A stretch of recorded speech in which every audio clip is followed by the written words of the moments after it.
ከጽምዶ ጋር ተያይዞ ጸረ አማራ ነው ጸረ ፋኖ ነው የስ ጸረ ፋኖ ነው ጸረ አማራ ነው ጸረ ጎንደር ነው ወይም ጸረ ቀጠናው ነው እንግዲህ ይሄን ትግል ከጀመርንበት ጊዜ ጀምሮ አገዛዙን ይታገላሉ ከምንላቸው ኃይሎች ጋር በተለያየ መንገድ በተለያየ ደረጃ ውይይት አድርገናል። ይሄ ልንክደው የምንችል ሀቅ አይደለም። ኃጢአትም ስላልሆነ ነውርም ስላልሆነ ፋኖ 30% ወንበር ተቀብሎ የፌዴራሉን ክልሉን ደግሞ ለራሱ ወስዶ ሊደራደር ነው የሚል ፕሮፓጋንዳ እየነዙ ይገኛሉ።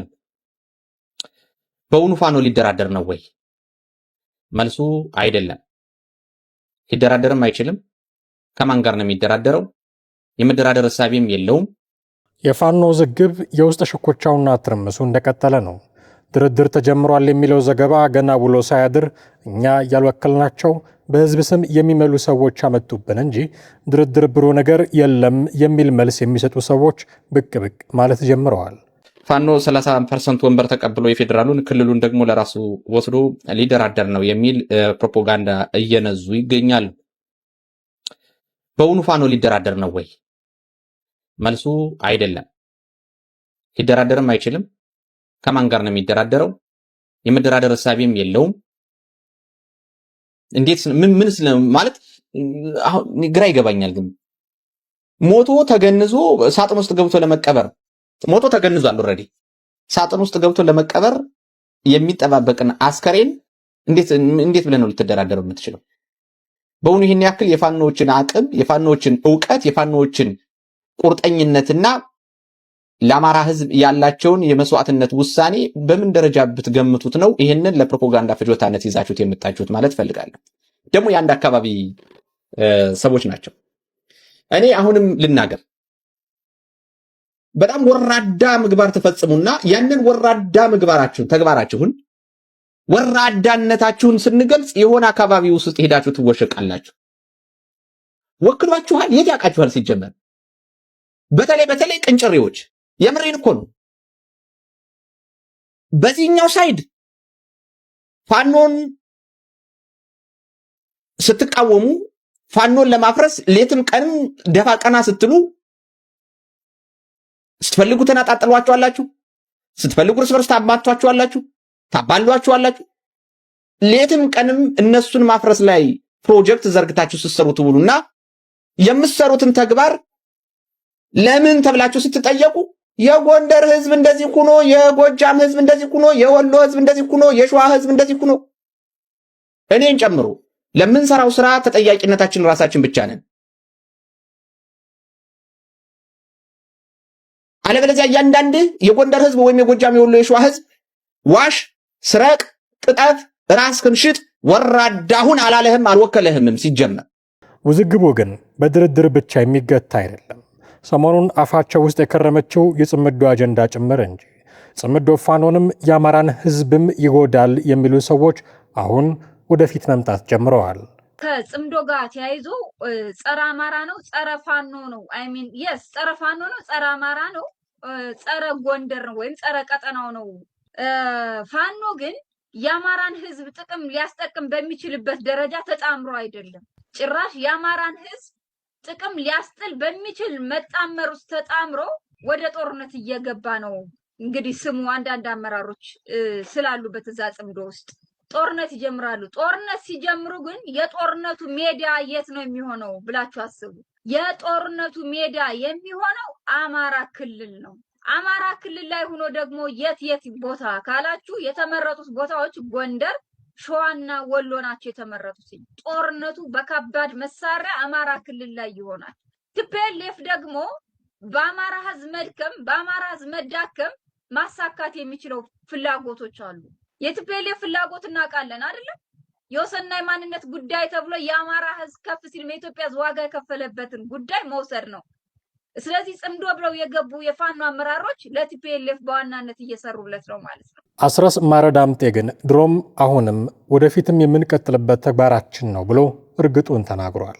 እንግዲህ ይሄን ትግል ከጀመርንበት ጊዜ ጀምሮ አገዛዙን ይታገላሉ ከምንላቸው ኃይሎች ጋር በተለያየ መንገድ በተለያየ ደረጃ ውይይት አድርገናል።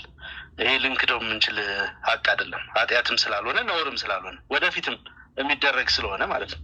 በየትኛውም ዘመን የተነሳ ታጣቂ ኃይል ሸማቂ ኃይል አገዛዝን አሸንፋለሁ የሚል ኃይል ይሄን ቢያደርግ ምንም የሚያስገርም አይደለም። አንዳንዶቹ እኮ የተመሰረቱትም የሰለጠኑትም ጭምር በሶስተኛ ሀገሮች ነው። በተለይ በርካታ የሽምቅ ትግል በተደረጉበት ቀዝቃዛው ጦርነት ዘመን በሚባለው ጊዜ አብዛኞቹ የርዕዮተ ዓለማዊ አሰላለፍ ስለነበራቸው በዛ ልክ ስልጠና የሚወስዱ ኃይሎች ናቸው። የኛ ትግል ከዛ መልኩ በብዙ መንገድ የተለየ ነው። መሀል ሀገር ላይ የተጀመረ ነው። በህዝብ መሀል የተጀመረ ነው። በጣም በአጭር ጊዜ በፈጣን እንቅስቃሴ ትልቅ ደረጃ የደረሰ ትግል ነው ያለው። ያ ባህሪው ያ በመሆኑ ምክንያት ያልተደረገም እንጂ ንግግር ሳታደርግ ውይይት ሳታደርግ የምትመራው ትግል የለም። የምትሰራው ፖለቲካ ነው። አንድ የቀጠናው ራሱ መልከ ብዙ ፖለቲካ አስተሳሰብ እና ብዝሃነት አለው ራሱ ምስራቅ አፍሪካ። ከዛ ባሻገር የኢትዮጵያ ብዝሃነት የሚታወቅ ነው። የፖለቲካ ፍላጎቶችም እንዲሁ በርካታ አይነቶች ናቸው። ስለዚህ እንዲህ አይነት ንግግሮችና ውይይቶች ጤናማ ናቸው። ከፖለቲካ እይታም አንጻር የሚኮንኑም አይደሉም። ተደርገዋልም ይደረጋሉ። አሁን ያነሳቸው እንግዲህ አንዳንዱ ደረጃውና ልኩ ሊገለጽ በአስተማማኝ ደረጃ እንዲህ ከሚባል ኃይል ጋር እንዲህ አይነት ስምምነት ላይ ደርሰናል፣ እንዲህ ከሚባል ኃይል ጋር እንዲህ አይነት ድጋፍ አግኝተናል፣ እንዲህ የሚባል ኃይል በዚህ ግንባር ይሰለፋል ብለህ በምትናገርበት ደረጃ ያልደረሰን ነገር እንደው እግረ መንገድህንም ስትነጋገር በስልክም ስትነጋገር አንድም ሁለትም ሆነ ምን ብናደርግ ይሻላል ብለህ የተወያየው ሁሉ ለሚዲያ ፍጆታ የሚውል ስላልሆነ እንጂ እንዲህ አይነት ንግግሮች የነበሩ የቆዩ ናቸው። በኦሮሚያ ክልል ሰሜን ሸዋ ዞን ደራ ወረዳ በዛሬው ዕለት ሌሊት ላይ የሸኔ ታጣቂዎች በጉንደ መስቀል ጎለልቻ ገብተው አባት ከነልጁ ገድለዋል። 8 ሰው አቁስለው ሆስፒታል ገብተዋል። ብዙዎች ታግተዋል። የጠፉም መኖራቸው ተገልጿል።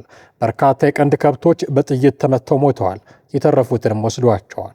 ሰኔ 6 ቀን 2018 በዚህ ወረዳ ከአባዶ ወደ ጉንደ መስቀል ሲጓዝ የነበረ አንድ የህዝብ መኪና ሙሉ ተሳፋሪ ከነ ሹፌሩ ታግተዋል ሲሉ የአካባቢው ነዋሪዎች ዘግበው ነበር። ባለስልጣናቱ ህወሓት በፌዴራል መንግስቱ ላይ ጥቃት ለመሰንዘር ወስኗል ሲሉ ህወሓትም በበኩሉ ትግራይ ላይ ጦርነት ሊከፈት ነው ሲል ተናግሯል። የህዝባዊ ወያኔ ሓርነት ትግራይ ህወሓት የፌዴራል መንግስት ገዢ ፓርቲ ብልጽግና የሚያራምደው ስርዓት በትግራይ ህዝብ ላይ ድጋሚ ጦርነት ለመክፈት የሚያደርገውን ዝግጅት በማታለልና በማጭበርበር ለመደበቅ እየሞከረ ነው በማለት ኮንነዋል። ህወሓት በትናንትናው ዕለት ባወጣው መግለጫ ገዢው ፓርቲ ልዩነቶችን በኃይል ለመፍታት በማመን ቀደም ሲል በትግራይ ህዝብ ላይ ፈጽሞታል ያለውን የጅምላ ግድያ በሁለተኛ ዙር ለመፈጸም አሁንም የጦርነት ነጋሪት እየጎሰመ ይገኛል ሲል ከሷል።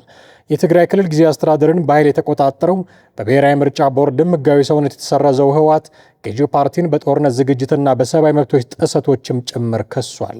ከጥቂት ቀናት በፊት በህወሓት ላይ ሰፊ ትችቶችን በመሰንዘር የጋራ ጽሑፋቸውን ያስነበቡት የጠቅላይ ሚኒስትሩ የምስራቅ አፍሪካ አማካሪ ሚኒስትርና የቀድሞው የህወሓት ምክትል ሊቀመንበር የነበሩት አቶ ጌታቸው ረዳና የብሔራዊ መረጃና ደህንነት አገልግሎት ዋና ዳይሬክተሩ ሬድዋን ሁሴን ህወሓት በፌዴራል መንግስቱ ላይ ጥቃት ለመሰንዘር ወስኗል ሲሉ መክሰሳቸው ይታወሳል።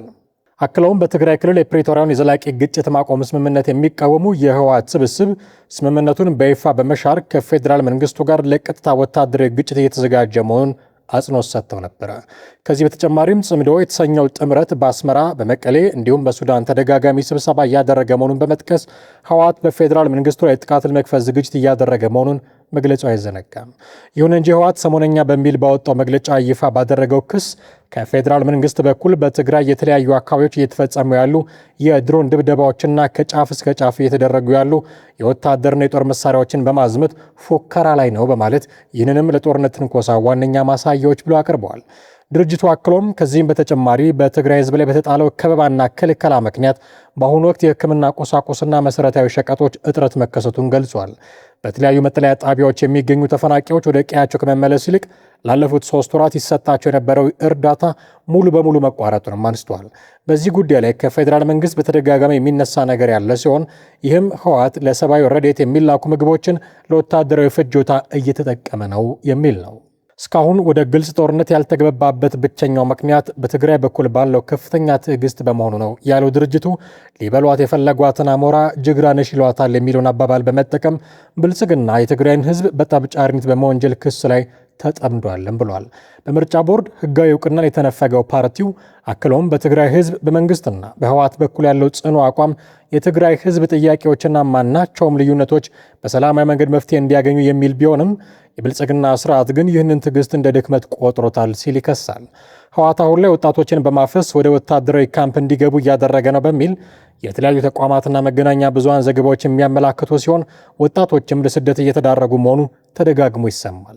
ለዚህ ክስ በቀጥታ ምላሽ ያልሰጠው የትናንቱ የህወሓት መግለጫ የትግራይ ህዝብ በህልውናው ላይ ለሚሰነዘርበት ማንኛውም ጥቃት ራሱን የመከላከል ተፈጥሯዊ መብቱን በመጠቀም ህልውናውን ለማረጋገጥ ዛሬም እንደ ትናንቱ በጽናት እንደሚመክት በመግለጽ ህዝቡ ከጎኑ እንዲሰለፍ ጥሪ አቀርበዋል። ድርጅቱ አክሎም ዛሬም እንደ ትናንቱ የህዝቡን የራስ ዕድል በራስ የመወሰን መብት ለማረጋገጥ በሚደረገው ትግል ግንባር ቀደም ሆኖ በመሰለፍ ትግሉን በድል ማጠናቀቅ አለብን በማለት አሳስበዋል። በሌላ በኩል ህወሓትን የተቃወሙ የ76 ዓመት አዛውንት ስለመታሰራቸውም ተሰምተዋል። በትግራይ ክልል የእንደርታ ተወላጅ የሆኑት የ76 ዓመቷ ነባር ታጋይ አህዛ ህሉፍ በክልሉ ስላለው የፍትህ እጦት፣ የመልካም አስተዳደር እክልና የፖለቲካ ብልሽት አስመልክተው ከ3 ቀናት በፊት የሰጡት ቃለ መጠይቅ መነጋገሪያ መሆኑን ተከትሎ በህወሓት ታጣቂዎች ታግተው መታሰራቸው ተሰምተዋል። የወረዳ ሰባ እንደርታ የፈለግ ማያት ጣቢያ ነዋሪ የሆኑትን ይህችን ጀግና እናት ለምን ተነፈሽ፣ ለምን ተናገርሽ በሚል ታስረዋል የሚሉ መረጃዎች እየተሰሙ ነው። እንደ መረጃዎቹ ገለጻ ለእስራታቸው ዋነኛ ምክንያት ሆነው ለምን ልጆች ወደ ጦርነት ይገባሉ በማለት ሰላማዊ ጥሪ ማቅረብ አስፈለገ በሚልና እንደ ሌሎች የጦርነት ነጋሪት ለመጎሰም ፈቃደኛ ለመሆናቸው ሲሆን የቀድሞ ህወሓት እስከ ዕድሜ ልክ የሚያስቀጣ አፋኝ ሕግ ማውጣቱ በሚታወስበት በዚህ ወቅት የ76 ዓመት አዛውንትና ነባር ተጋዳሊትን ለአመለካከታቸው ሲል ማሰር ከፍተኛ ቁጣና ትዝብትን እየቀሰቀሰ ይገኛል ተብሏል። እስካሁንም እናት አህዛብ ህሉፍ በታጣቂዎች ተወስደው የት ቦታ እንደታሰሩና አሁን ያሉበት ሁኔታ በትክክል እንደማይታወቅም ተገልጸዋል። የዓለም ጤና ድርጅት ዋና ዳይሬክተር ዶክተር ቴዎድሮስ አድሃኖም ደቡብ አፍሪካ ውስጥ በተገደሉ ኢትዮጵያውያንና ሞዛምቢካውያን ዙሪያ የሰጡት አስተያየት የአገሪቱ ባለሥልጣናትን አስቆጣ። ዶክተር ቴዎድሮስ አድሃኖም እሁድ ዕለት ደቡብ አፍሪካ ውስጥ ሌላ ዙር መጤ ጠል ጥቃት እያገረሸ መሆኑን በመጥቀስ ድርጊቱ አገሪቱ ለነጻነት ያደረገችውን ትግል የሚክድ አሳዛኝ ሁኔታ ነው በማለት ገልጸውት ነበረ። የዓለም ጤና ድርጅት ዋና ዳይሬክተር በደቡብ አፍሪካ ውስጥ በሚፈጸመው መጤ ጠል ጥቃቶች በሺዎች የሚቆጠሩ ቤተሰቦች መፈናቀላቸውንና የሰው ሕይወት በአጭሩ እየተቀጨ መሆኑን በመግለጽ በቅርቡ የሞቱ ኢትዮጵያውያንና ሞዛምቢካውያንን በምሳሌነት ጠቅሰዋል። በዚህም ቢያንስ 5 ኢትዮጵያውያንና 5 ሞዛምቢካውያን መገደላቸውን ያመለከቱት የዓለም ጤና ድርጅት ዳይሬክተር በሺዎች የሚቆጠሩ ደግሞ ለሕይወታቸው በመስጋት እየሸሹ መሆናቸውን በኤክስ ገጻቸው ላይ ጽፈዋል። ይህንንም ተከትሎ የደቡብ አፍሪካ ባለሥልጣናት የዋና ዳይሬክተሩ አስተያየት ትክክል አለመሆኑን በመጥቀስ በአገሪቱ ውስጥ ተፈጥሯል ስለሚባለው መጤ ጠል ጥቃት ትክክለኛና አስተማማኝ መረጃን ለዓለም ጤና ድርጅት ለማስረዳት እንደሚፈልጉ ገልጸዋል። ዓለም አቀፍ ግንኙነትና ትብብር መስሪያ ቤት የሚባለው የደቡብ አፍሪካ የውጭ ጉዳይ ሚኒስቴር ቃል አቀባይ እንደተናገሩት ዶክተር ቴዎድሮስ የጠቀሷቸው የውጭ ዜጎች ሕይወት በማለፉ እንደሚያዝኑ በመግለጽ ምክንያቱ ግን መጤ ጠል ጥቃት እንዳልሆነ አስተባብለዋል። ባለሥልጣናት ለኢትዮጵያውያኑና ለሞዛምቢካውያኑ ሞት ምክንያት የመጤ ጠል ጥቃት አለመሆኑን ከመግለጻቸው በተጨማሪ የኢትዮጵያውያኑ ሞት ከተደራጀ ወንጀል ጋር እንደሚያዝ፣ የሞዛምቢካውያኑ ሞት ደግሞ ምርመራ የተደረገበት እንደሆነ አሳውቀዋል። ዶክተር ቴዎድሮስ በደቡብ አፍሪካ የነበረውን የአፓርታይድ ስርዓት ለማፍረስ የአፍሪካ ሀገራት በጋራ መቆማቸውን በመግለጽ ኢትዮጵያ ማንዴላን በመደገፍ ፓስፖርት ሰጥታ በአህጉሪቱ ውስጥ እንዲንቀሳቀሱ ስታደርግ ሌሎች ሀገራትም እንዲሁ በተለያዩ መንገዶች ድጋፍ ማድረጋቸውን አንስተዋል። ነገር ግን አሁን በደቡብ አፍሪካ ውስጥ በአፍሪካውያን ስደተኞች ላይ የተፈጸመ ያለው መጤ ጠል ጥቃት አገሪቱ ለነጻነት ያደረገችውን ተጋድሎ የሚክድ ነው በማለት ወቅሰዋል። ዋና ዳይሬክተር ቴዎድሮስ ጨምሮም አለመግባባቶችና ቅሬታዎች በደቦ ጥቃትና በጅምላ ጥቃት ሳይሆን በሕግ ስርዓትና በሕግ የበላይነት ብቻ ነው መፍትሄ ሊያገኙ የሚገባቸው በማለት በስደተኞች ላይ የሚንጸባረቀው ጥላቻ እንዲቆም፣ ጥበቃ እንዲደረግላቸውና ሰብአዊነት እንዲከበርም ጥሪ ያቀርበዋል። ባለፉት ሳምንታት በደቡብ አፍሪካ ውስጥ ጸረ አፍሪካውያን ስደተኞች ስሜቶች በይፋና በተዘዋዋሪ ሲንጸባረቁ ቆይተዋል። መንግስት ሕጋዊ ያልሆኑ ስደተኞችን እንዲቆጣጠር የሚጠይቁ በርካታ የተቃውሞ ሰልፎች በመላ አገሪቱ ተካሂደዋል። በተጨማሪም በውጭ ዜጎች ላይ ያነጣጠሩ ጥቃቶችን የሚያመለክቱ ዘገባዎች ሲወጡ ቆይተዋል። ነገር ግን ከእነዚህ ጥቃቶች ጋር በተያያዘ ዝርዝር መረጃና ቁጥሮች ከመንግስት እስካሁን አልተሰጡም። መንግስት በሕገወጥ ስደተኞች ላይ እርምጃ እየወሰደ መሆኑን እና ዜጎች ግን በእጃቸው በማስገባት ምንም አይነት እርምጃን እንዲያወስዱ ሲያስጠነቅቅ ቆይተዋል። የዜጎቻቸው ደህንነት ያሰጋቸው ጋናና ናይጄሪያን የመሳሰሉ ሀገራት ፍላጎቱ ያላቸውን ዜጎች ከደቡብ አፍሪካ ማስወጣት መጀመራቸውም ይታወቃል።